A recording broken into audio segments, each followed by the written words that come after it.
ترجمه از 3 مرحله آغاز، طویل شدن و پایان تشکیل شده. در این تصویر مرحله آغاز رو مشاهده می‌کنید.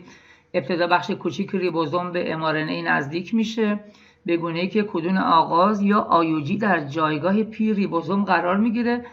بعد از اون اولین tRNA که بهش tRNA آغازگر میگن و حامل آمینو اسید متیونین هست وارد جایگاه پی میشه. بین نوکلئوتیدهای کدون و آنتی کدون 7 پیوند هیدروژنی تشکیل میشه.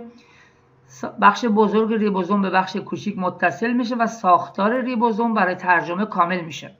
شما در این مرحله آغاز میبینید که جایگاه پی به وسیله tRNA حامل آمینو اسید متیونین پر شده، اما جایگاه آ و جایگاه ای خالی هست. با ورود دومین tRNA به جایگاه آ در واقع مرحله طویل شدن آغاز میشه.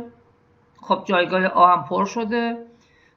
تو جایگاه آ پیوند هیدروژنی تشکیل میشه. آمینو اسید متیونین بدون اینکه ریبوزوم جابجا بشه از جایگاه پی میره داخل جایگاه آ، پیوند پپتیدی تشکیل میده. حالا ریبوزوم اولین جابجاییشو انجام میده.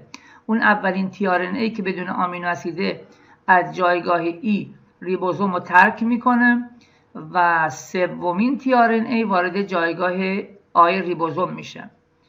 ریبوزوم حالا در حین جابجایی در واقع اون دوتا آمینو اسید جایگاه پی میرن داخل جایگاه آ و با اون پیوند پپتیدی برقرار میکنن و tRNA بدون آمینو اسید از جایگاه ای ریبوزوم رو ترک میکنه. یعنی ابتدا باید این tRNA که آمینو اسید نداره ریبوزوم رو ترک کنه، بعد چهارمین آمینو اسید وارد جایگاه در واقع A بشه و تکرار میشه. پنجمین tRNA، ششمین tRNA، این داستان تکرار میشه تا اینکه یکی از 3 کدون پایان وارد جایگاه A بشه. کد پایان آمینو اسید و tRNA نداره، بنابراین آنزیمی میاد ارتباط بین اون پلیپپتید و آخرین tRNA رو تو جایگاه پی ریبوزوم میشکنه.